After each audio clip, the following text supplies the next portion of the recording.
oleh Fakultas Hukum. Jangan lupa untuk like, comment, and subscribe YouTube Fakultas Hukum Universitas Asahan. Iya, jangan lupa untuk like, comment, and subscribe channel YouTube Fakultas Hukum Universitas Asahan. Karena tentunya tiap minggunya ada aja info menariknya kan, Lir. Jadi ditunggu ya keseruannya. Jadi untuk ngobrol inspirasi kali ini, Lir, kira-kira apa ya yang mau kita bahas nih? Apa nih ya kira-kira ya? Pasti sobat yang di rumah pasti penasaran ya kan, Kak? Iya, tulis di komen atau di bawah nih, Lir? Tulis di komen ya, tulis di komen. Untuk sobat hukum di rumah, kira-kira kita mau ngobrol inspirasi apa ya? Inspirasi baru apa yang dikasih oleh mahasiswa-mahasiswi Fakultas Hukum atau informasi menarik dari Fakultas Hukum tentunya. Jadi Lir, belakangan ini nih pasti Lira sebagai mahasiswa hukum dan tentunya aku juga sebagai mahasiswa hukum tahu nih informasi terbaru ya kan dari Fakultas Hukum. Tentunya informasinya itu adalah informasi yang membangun dan sangat menyenangkan terkhusus untuk para mahasiswa-mahasiswi dan alumni dari Fakultas Hukum juga. Apa tuh, Lir? Dan tentunya membanggakan, Kak Nat. Iya, membanggakan dengan sangat gitu. Jadi apa tuh, Lir, yang buat kamu bangga tuh, Lir? Apa kira-kira nih? Karena Fakultas Hukum Universitas Asahan telah mendapatkan akreditasi unggul, Kak Nat. Iya, jadi Fakultas Hukum Universitas Asahan telah mendapatkan akreditasi unggul dari BAN PT. Untuk itu, terkhusus kita ya, Lira, sebagai mahasiswa sangat berbangga. Maka karena kebanggaan kami inilah kami mengundang dan menghadirkan langsung narasumber yang tentunya sangat menginspirasi di sini dan merasa terhormat juga kita ya, Lir. Telah bersama kami Bapak Dekan Fakultas Hukum Universitas Asahan, Asosiat Profesor Dr. Bahmid SHMKN. Ya Pak, gimana nih Pak kabarnya hari ini? Kabarnya luar biasa. Luar biasa, tampak berbunga-bunga dan ceria nih wajahnya ya Pak. Gimana nih Pak? Di ngobrol inspirasi kali ini sesuai dengan tema kita nih ngopi ya kan, maka ada kopi nih di depan Pak. Mungkin nanti bisa diminum dulu Pak untuk sebagai pembuka kita gitu ya. Iya boleh Pak sebagai supaya pembuka ya. Supaya kopinya beneran kopi ya. Iya kopinya beneran kopi. Beneran kopi nih Lir. Oke, itu sebagai pembuka ya. Sebagai pembuka tuh Pak. Nanti tunggu habis kopinya, habislah pembahasannya. Mungkin berarti gelasnya kurang besar nih, Lira. Harusnya lebih besar tuh. Biar lebih lama pembahasannya, Kak. Iya, biar lebih lama. Tapi Bapak capek juga, masih banyak kegiatan lain, Lira. Oke, Pak. Jadi sejauh ini setelah informasi yang kita dapat tentang akreditasi unggul nih ya kan, Pak. Bagaimana sih Bapak sebagai dekan terkhusus di Fakultas Hukum ini memaknai kata unggul itu tersendiri, Pak? Baik, makasih ya. Jadi makna unggul itu kan suatu prestasi yang paripurna ya. Jadi di atas unggul itu udah nggak ada lagi. Nah, jadi dengan adanya akreditasi unggul ini merupakan suatu capaian yang luar biasa. Tapi bagaimanapun juga saya sebagai dekan tidak bisa sendiri. Ya tentu dibantu oleh teman-teman wakil dekan, kemudian program studi, rektor, yayasan, dan tak kalah pentingnya UKM-UKM ya. Jadi UKM-UKM di Fakultas Hukum Universitas Asahan ini saya katakan luar biasa ya, dan ini merupakan menjadi penciri kita di Fakultas Hukum Universitas Asahan di kurikulum itu, bahwa unit-unit kegiatan mahasiswa ini merupakan satu kegiatan yang kita rekognisi menjadi mata kuliah, dan saya boleh katakan itu baru ada di kampus kita, dan itu sebagai pencirinya gitu. Jadi UKM itu sebagai penciri ya Pak di sini, dan tidak lupa UKM itu pula yang menyokong sedikit banyaknya sehingga fakultas kita ini berakreditasikan unggul ya kan. Ngomong-ngomong tadi Bapak bilang bahwasannya unggul tuh udah teratas lah, tidak ada lagi paripurna, setelah itu paripurna ya kan Pak. Jadi Pak, untuk mendapatkan yang paripurna tadi pasti ada tantangan-tantangan yang dihadapi di Fakultas Hukum sendiri nih ya kan Pak. Jadi sejauh itu Pak, tantangan apa yang udah dihadapi sama fakultas sampai akhirnya goal ini kita lihat. Iya. Iya. Jadi kan proses akreditasi unggul ini kan bukan tiba-tiba ya. Bukan ujuk-ujuk kita peroleh gitu atau semacam hadiah seperti itu.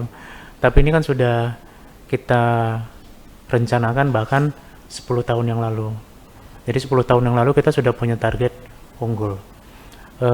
Tentu pada prode yang lalu kita masih mendapat akreditasi baik sekali. Jadi pada prode yang lalu itu kita masih baik sekali. Catatan-catatan yang dari Ban PT itu kita perbaiki, mana yang harus kita lakukan perbaikan, mana yang harus kita lakukan pemenuhan. Contohnya misalnya di bidang pendidikan, dosen gitu ya. Dosen kita kan sudah 7 lektor kepala, kemudian sudah doktor, dan dalam 4 tahun terakhir ini kita saya katakan banyak sudah memenangkan hibah-hibah bersaing yang didikti, baik penelitian dosen mandiri, dosen sama mahasiswa, termasuk Nadia nih, anggota tim saya kan, Iya, Pak. kita menang hibah waktu itu ya. Nah, jadi termasuk dukungan dari mahasiswa, misalnya capaian-capaian prestasi mahasiswa di bidang akademik, capaian-capaian mahasiswa di non-akademik, misalnya beberapa mahasiswa kita itu meraih medali emas di PON, ya kan? Kemudian medali emas dalam pertandingan BMX. Banyak lagi lah yang kalau kalian kemarin datang waktu akreditasi itu ada medali yang kita gantung di patung itu 3 patung pun nggak cukup medalinya itu. Nah, dan itu apa namanya?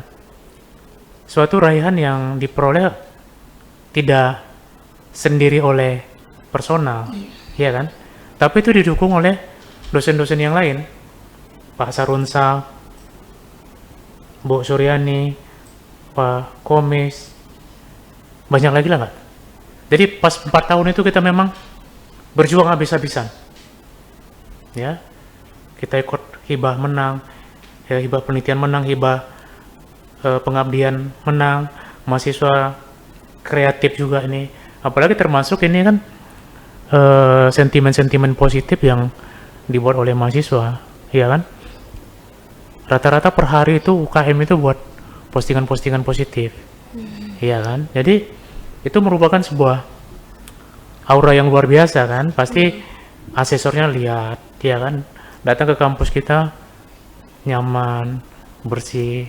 Artinya tanggung jawab itu nggak dipegang oleh satu orang lagi gitu, ya kan?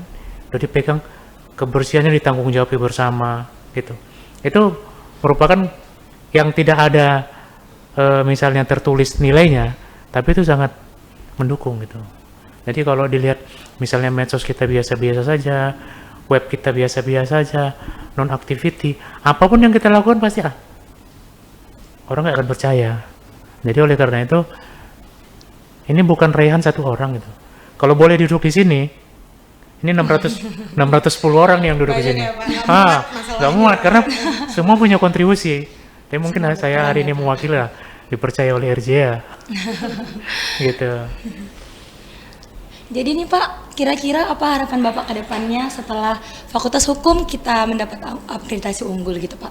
Harapan-harapan Bapak supaya kita tetap mempertahankan akreditasi tersebut gitu Pak. Karena kalau mendapatkan itu satu kata, mempertahankan ini berkelanjutan. Iya. Lebih sulit, betul ya, Iya, betul Pak. betul. Jadi kalau dulu di Renstra kita, misalnya yang mau kita kejar ini kan 100 km. Ini kita harus yang mau kita kejar 500 km. Artinya kalau kita sudah mendapatkan akreditasi unggul dengan skala nasional, maka kita akan ke depan akan mencanangkan, kita berharap kita mendapat akreditasi internasional. Nah itu raihan yang mungkin yang akan kita menjadi harapan kita ke depan. Ya mungkin nggak 5 tahun atau 10 tahun akan datang, tapi paling tidak di 5-10 tahun akan datang ini kita misalnya bertahan di unggul tapi nilainya makin tinggi, mungkin meningkat. Tapi goalnya itu nanti kita berharap kita masuk ranking internasional. Jadi tadi ngomong-ngomong untuk masuk ranking internasional tadi ya Pak, udah ada gambaran belum nih Pak sebagai dekan ya kan? Apalagi nih gebrakan baru apa lagi yang mau dibuat ini? Oke. Ya tentu gebrakan-gebrakan barunya kerjasama kita pada 4 tahun yang lalu dengan misalnya dengan Universitas Melaka, ya kan, dengan misalnya mahasiswa kita ketika ujian skripsi itu yang menguji mahasiswa dari dosen dari Universitas Melaka, ya kan ada dari Universitas Indonesia, Muhammadiyah, USU. Jadi ke depan ini harus kita tambah lagi kampus-kampus yang bertaraf internasional. Nah, tentu apa strategi kita? Nah, ini nanti mulai misalnya dalam rekrutmen dosen, ya kan? Itu sudah mulai kita iniin. Kemudian nanti kita pada tahun depan kita akan mencoba menawarkan mahasiswa yang mendaftar ke UNA itu bukan hanya mahasiswa yang berasal dari dalam negeri, tapi juga dari luar negeri. Jadi apa yang menjadi indikator-indikator pemenuhan agar itu bisa kita penuhi, atau paling tidak kita bisa bertahan, ya kan, itu harus kita penuhi supaya akreditasi unggul ini tetap. Ya kalau bisa kita harus optimis nih, capaian untuk internasional itu, ranking internasional itu akan kita dapatkan. Jadi harus memenuhi indikator dulu ya Pak. Dari mulai tadi masuknya mahasiswa luar gitu Pak, satu indikatornya itu udah tuh ya kan, lihat tadi dosen yang menguji dari universitas luar tentunya ya kan Pak. Jadi ngobrol-ngobrol tadi kilas balik nih Pak, tadi Bapak ada membilang bahwasannya ini tidak lepas dari kerjasama antara para dosen, para UKM gitu. Mungkin untuk kita udah awam ya sebagai mahasiswa hukum udah denger nih, apa tuh UKM tuh Lir? Udah tahu kita ya kan apa UKM itu. Tapi untuk masyarakat luas nih Pak yang mungkin lagi nonton channel kita saat ini gitu ya kan. Mungkin boleh Pak dijelasin sedikit nih sebenarnya UKM tuh apa? Dampaknya sebesar apa untuk Fakultas Hukum. Fakultas Hukum ya. Jadi UKM itu kan unit kegiatan mahasiswa ya. Jadi unit kegiatan mahasiswa ini bagian strategi kita dalam pencapaian misi kita, yaitu membentuk mahasiswa yang punya karakter. Jadi karakter itu kan nggak bisa, tapi kan nggak bisa maksimal ya. Kalau dipelajari misalnya di kertas, di buku, dibaca, diajarkan. Nah, tentu dengan unit-unit kegiatan mahasiswa ini, mahasiswa itu bisa membentuk karakter dirinya. Karena memang di UKM itu kan sudah dipola. Ya kan, misalnya nanti bagaimana rasa tanggung jawab, ya kan, bagaimana kedisiplinan dan segala macam. Jadi ada kegiatan UKM kita RJ, ya kan, resonansi justisia. Nah, itu kan bergerak di bidang jurnalistik. Oh, ini anak-anak UKM jurnalistik ini kan mereka udah punya relasi misalnya dengan PWI, pemerintah daerah, membuat pelatihan-pelatihan segala macam, ya kan. Jadi mereka itu sudah melampaui apa yang seharusnya, ya kan. Ada lampauan yang mereka kejar, tidak hanya bicara hukum secara kurikulum saja, tapi mereka coba melompat dari situ jauh. Jadi nggak heran misalnya alumni-alumni kita itu bukan hanya sebarannya di daerah, itu mungkin catatan yang luar biasa kemarin dari para asesor itu. Ada alumni kita yang di Jakarta, di Kalimantan segala macam, dan alhamdulillahnya alumni yang datang itu ruangannya penuh, di Zoom juga banyak yang memberikan partisipasi yang reward yang luar biasa ya. Jadi kemudian ada Mapala ya, mahasiswa pencinta alam. Mahasiswa pencinta alam itu mereka sudah punya relasi misalnya ke Trans TV, ya kan.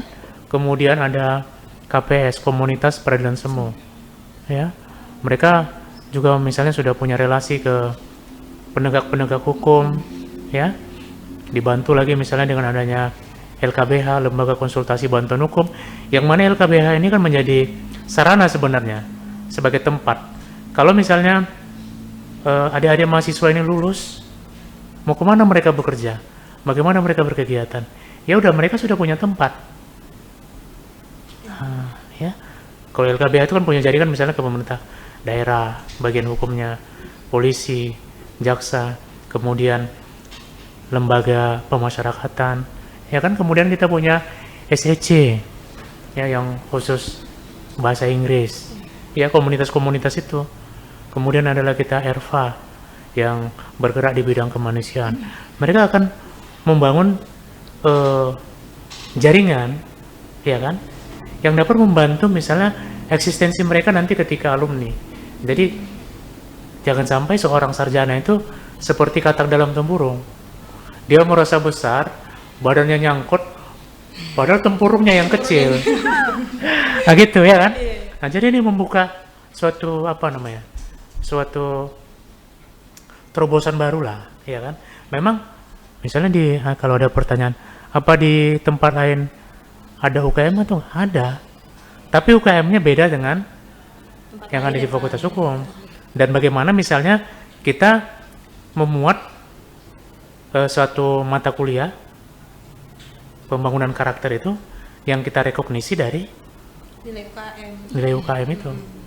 Nah, jadi itu akan membantu mahasiswa itu dalam pembentukan karakter dalam rangka pemenuhan misi kita.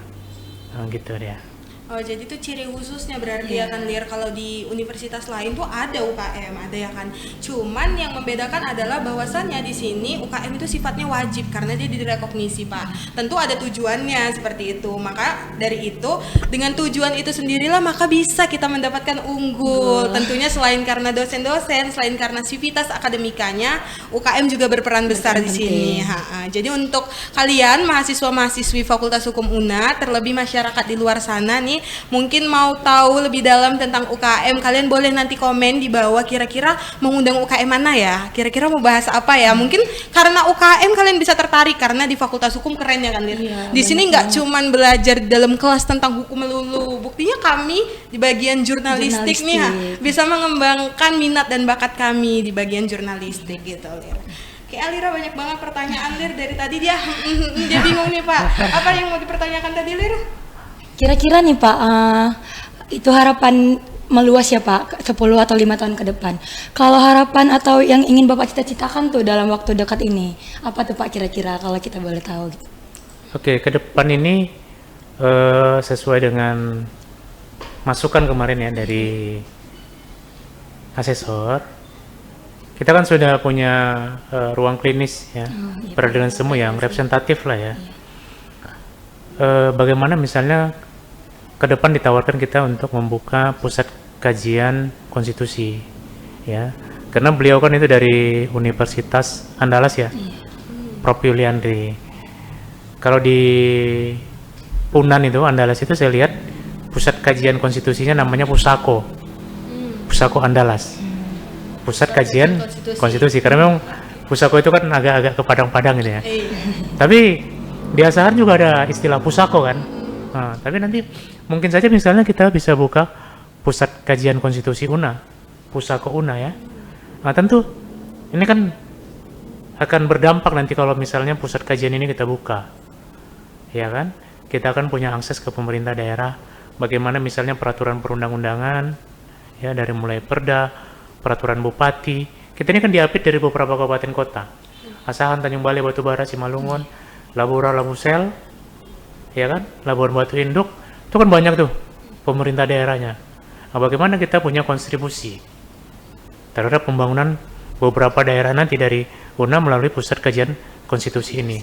Ya tentu saya pikir dengan mahasiswa-mahasiswa kita yang handal ya, kemudian didukung beberapa dosen yang memiliki kompetensi dalam penyusunan peraturan perundang-undangan itu, saya pikir dalam waktu dekat ini itu insya Allah bisa kita lakukan. Jadi itu harapannya ya Pak untuk Iya. depannya ini sebelum ke yang Itu internasional. dalam waktu dekat ya, dalam waktu dekat itu.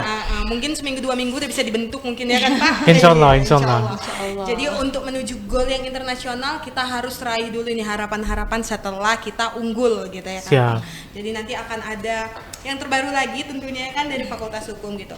Jadi Pak, setelah kita meraih unggul menurut Bapak sendiri nih Pak, apa dampak nyatanya bagi mahasiswa, terlebih nanti apabila masyarakat luas di rumah mau, oh ya udah unggul nih anak aku masuk ke situ aja, atau mungkin aku masuk ke hukum aja nggak beda kok sama yang di luar gitu. Jadi Pak, menurut Bapak apa dampak nyatanya untuk mahasiswa, terlebih calon mahasiswa baru yang nanti akan mendaftar di Fakultas Hukum Pak? Oke, atau kalau saya boleh mengkerucutkan, apa sih manfaatnya akreditasi itu? Akreditasi unggul. Iya. Fungsinya apa gitu? Iya. Iya kan? Yang pertama saya sampaikan bahwa dengan akreditasi unggul ini kan kita mensejajarkan diri, iya kan? Mensejajarkan diri dengan kampus-kampus baik PTN maupun PTS, ya kan? Kenapa? Mereka juga unggul, kita unggul gitu, iya kan? Nah, kalau pertanyaannya apa sih fungsinya ya, atau apa manfaatnya? Yang pertama, akreditasi unggul itu sebagai pengakuan ya dari negara bahwa budaya mutu di program studi ini berjalan sesuai standar yang telah ditetapkan oleh Badan Akreditasi Nasional atau pemerintah. Jadi secara budaya mutunya memang kita standar, ya, sama dengan perguruan tinggi yang saya katakan tadi yang berstatus unggul. Yang kedua tentu bagi seorang alumni, ya, bagi seorang alumni itu akan mendapatkan pengakuan dari perusahaan-perusahaan, lembaga-lembaga pemerintah yang membuka lowongan pekerjaan. Ya, makanya ketika alumni-alumni itu mau masukkan lamaran pekerjaan, yang diminta itu satu ijazah, yang kedua melampirkan sertifikat akreditasi. Nah, jadi itu semacam apa namanya? Semacam brand. Ya. Branding fakultas itu. Pasti si penerima kerja lihat dulu branding fakultasnya. Benar nggak nih fakultas program studinya menjalankan budaya mutunya yang baik? Ada nggak pengakuannya? Ya itu pengakuannya tadi dari pemerintah, gitu dia. Pengakuannya dari pemerintah dia, Lir. Kira-kira Lir, tadi kan dibilang sama Bapak bahwasannya kita ini bisa melampirkan surat akreditasi, ya kan? Udah akreditasi unggul. Kepikiran nggak Lir? Mau kemana Lir? Kepikiran udah kan. Oh, kepikiran udah dianya mau ke kemana? pemerintahan. Oh, mau ke pemerintahan. Amin. Amin. Kita aminkan saja ya. Jadi ngomong-ngomong tentang surat ya berarti ya Pak, surat yang harus dilampirkan surat akreditasi unggul itu tadi. Oke. Ya, sertifikat. Tadi kan dikatakan selain UKM ada peran besar dari Sivitas Akademika, dosen-dosen yang sudah disebutkan, tentunya dosen-dosen yang hebat ada di fakultas ini ya kan Pak. Apa filosofi Bapak sebagai seorang dekan? Pastinya nih Pak, dalam 4 tahun belakangan ada yang misuh-misuh mungkin, aduh capek, kegiatannya ini mungkin sampai malam, padahal visinya tadi adalah untuk dapat unggul nih ya kan Pak. Itu tidak terlepas dari seorang manusia gitu. Jadi gimana cara Bapak mensupport para Sivitas Akademika ini untuk ayo maju-maju, kita harus goal gitu? Gimana? Terkhususnya mahasiswa karena Iya, terkhususnya UKM mahasiswa. Pak. Oke ya. Saya mungkin ini semacam apa ya, semacam prinsip yang saya tanamkan bahwa Universitas Asahan ini kan tidak ada punya secara personal, ya kan? UNA ini secara personal nggak ada yang punya. Ini adalah murni milik masyarakat. Jadi yang namanya murni milik masyarakat itu siapa saja punya kesempatan untuk berkontribusi. Mau jadi apa, semua kita sama karena ini miliknya masyarakat. Jadi nggak ada istilahnya ini pemiliknya harus ini yang harus nggak ada. Jadi kalian mahasiswa, ya kan, punya kesempatan jadi dosen, punya kesempatan jadi, termasuk saya sendiri. Saya kan juga alumni, ya kan? Padahal saudara saya nggak ada nih. Nah, artinya di lingkungan kerja ini kan. Tapi kalau memang kita punya daya saing, ya kan, punya kemampuan, apalagi ini rumah kita, dan saya pikir nggak ada beban. Artinya kita tidak sedang membesarkan institusi lain, kita tidak sedang membesarkan orang lain, kita sedang membesarkan diri kita sendiri. Nah, itu yang saya berikan semangat buat teman-teman dan mahasiswa. Saya pikir itu menjadi apa ya, menjadi motivasi yang ampuh, ya kan. Terbukti misalnya banyak, saya katakan banyak, lebih dari 2 ya, alumni kita yang kita rekrut, yang memang dia punya kemauan mau jadi dosen, kita kuliahkan S2, kita angkat jadi dosen, dan itu mungkin setiap angkatan kita rekrut ya. Apalagi kita doakan nih, mudah-mudahan akreditasi kita unggul, kemudian nantinya masyarakat juga akan banyak masuk ke UNA, tentu kebutuhan dosen akan banyak, maka peluang alumni juga akan banyak. Kita sekarang sudah buka program S2, insya Allah mudah-mudahan nih target kita 5-10 tahun akan datang kita bisa buka program doktor. Amin. Oh, jadi gitu. Ini kan yang namanya milik kita bersama nih. Iya, Pak. Nah, jadi karena kita milik bersama, ya udah kita yang ngatur gitu loh.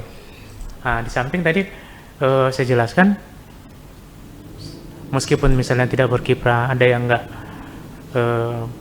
minat jadi dosen ya.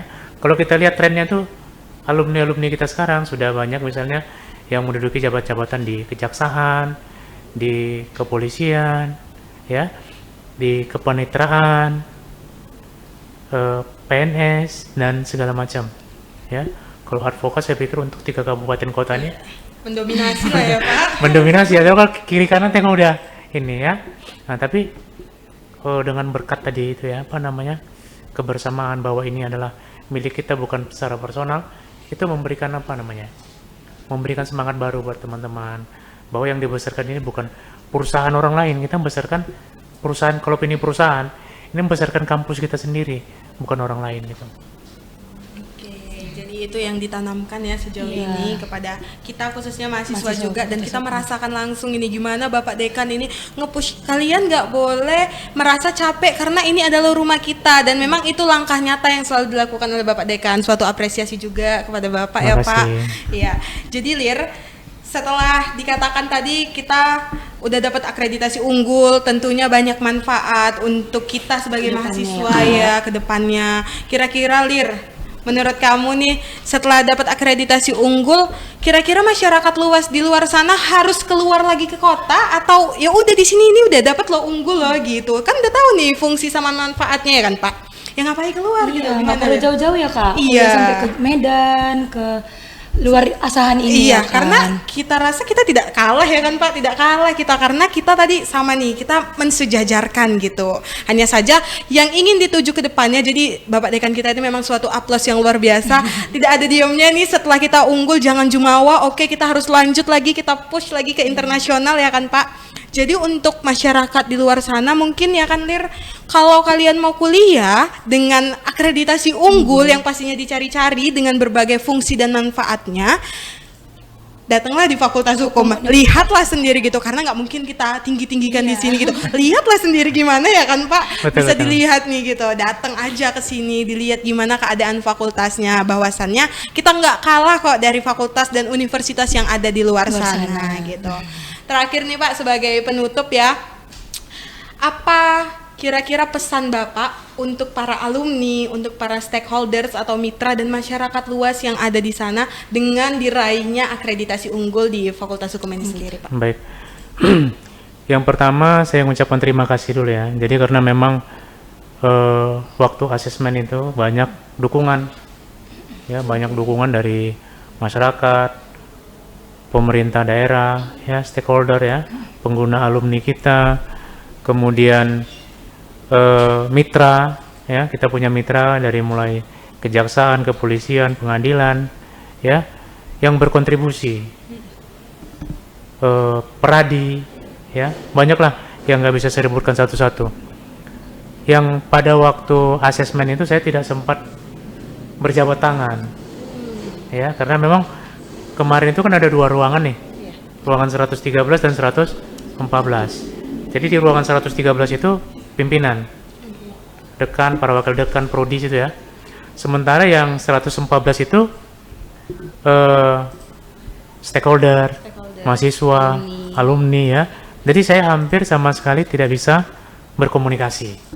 Dalam kesempatan ini saya menyampaikan ucapan terima kasih ya kepada seluruh stakeholder, pengguna, kemudian mitra kami di Fakultas Hukum Universitas Asahan. Tentu beranjak dari ucapan terima kasih saya ini, kami memiliki harapan, ya. Harapannya adalah bagaimana kedepannya hubungan, ya, hubungan dengan mitra-mitra Fakultas Hukum Universitas Asahan ini bisa lebih kita tingkatkan kerjasamanya. Kemudian untuk alumni, ya jangan sungkan-sungkan untuk datang ke rumah kita nih. Ya memang selama ini banyak alumni-alumni kita, kalau memang mereka pulang dari luar kota, misalnya pulang dari tempat mereka bekerja sekarang ini, ada yang di Jakarta, Kalimantan dan segalanya, itu mereka datang kemari untuk bersilaturahmi. Itu menunjukkan bahwa hubungan yang kuat ya antara fakultas dan alumni. Ya, itu merupakan sesuatu hal yang menurut kami luar biasa. Alumni-alumni itu datang tanpa artinya tidak ada acara-acara khusus, mereka datang berkunjung ke fakultas, ya. Kemudian harapan kami tentu kontribusi pemikiran, kritik ya. Perlu juga kita dikritik, ya kan? Nah, kritikan semua pihak yang sifatnya membangun.